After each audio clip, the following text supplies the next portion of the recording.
My name is Tim Urban. I'm a partner with Washington Counsel Ernst & Young, and my firm represents the National Biodiesel Board on tax legislative issues. Mark Palmer, Senior Director of Government Affairs at Van S. Feldman, and I am a government relations consultant in the energy space. Tom Hance, I'm a Washington representative at Gordley Associates. We're a small lobbying firm specializing in agricultural policy. Sandra Franco, I'm a partner at Bingham McCutcheon, and I'm an attorney for the National Biodiesel Board, and we largely work to defend and also work with EPA on the regulatory aspects of the Renewable Fuel Standard program. My name's Dan Himmelfarb.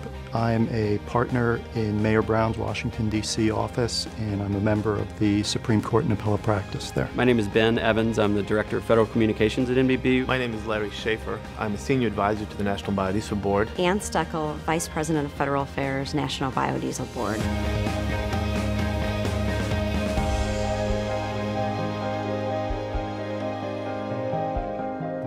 Right now, Congress can't even decide which day it is. And I think the mere fact that the dysfunction runs so wide and so deep right now, it makes it very difficult, unfortunately, to get anything accomplished, much less something that's going to secure our energy future. There is a package of expired tax provisions, over 60 provisions, none of which were extended as part of this last piece of legislation.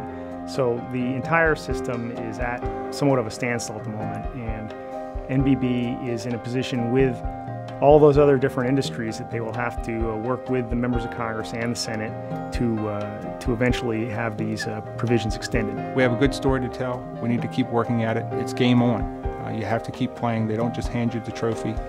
You have to keep working at it, and that's what we will be doing in 2012. 2011 was clearly a tremendous year for the biodiesel industry by all accounts.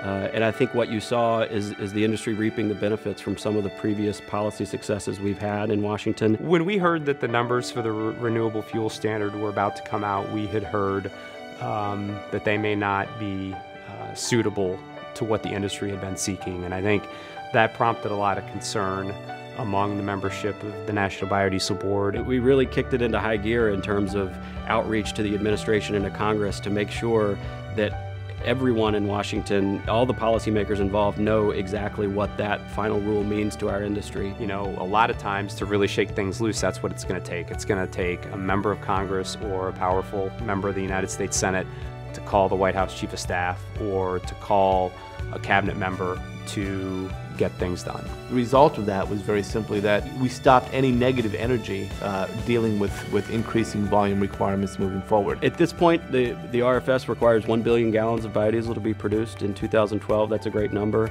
We're working very hard to make sure that the initial EPA proposal to increase that to 1.28 billion gallons is maintained. That's going to be one of our biggest priorities, if not our biggest priority, in the coming year. So in 2011, we were defending the Renewable Fuel Standard again against litigation, and what we've been doing is working to defend EPA and also to monitor EPA's actions to make sure that it does implement the program as Congress envisioned, which we think is to grow the biodiesel industry. In 2010, we had persuaded a court in Washington, the D.C. Circuit, to reject the oil industry's challenge to the RFS 2 rule. And the oil industry sought further review of that decision in two different places in 2011. It asked the full court in Washington, the D.C. Circuit, to rehear the case. We persuaded the court not to. It then asked the Supreme Court of the United States to review the decision of the D.C. Circuit that it had lost.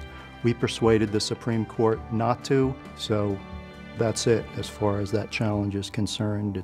It's over and we won, I'm happy to report.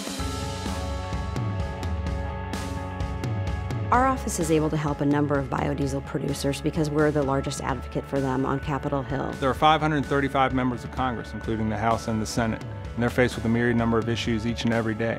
It requires a tremendous amount of effort on our part to educate the members and their staff on the importance of biodiesel, the benefits the industry provide, and the impact we have at the local level as well as their states, so that when the time comes for them to cast a vote or sign on to a letter or co-sponsor a bill, they know what the biodiesel industry means. Clearly, the RFS program being in place and the tax incentive being in place, those two policies working together have touched every corner of the industry and have helped stimulate this record production that we had in 2011. And again, the challenge is going to be making sure that we can maintain those policies and continue the growth.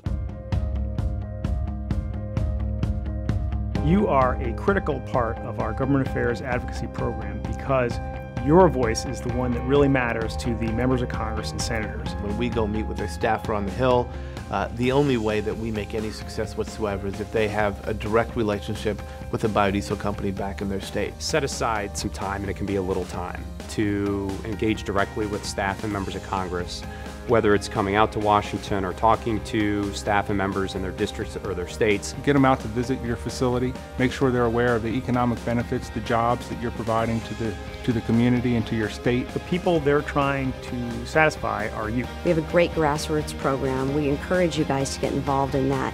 It really does work. That's the way you get things done in Washington.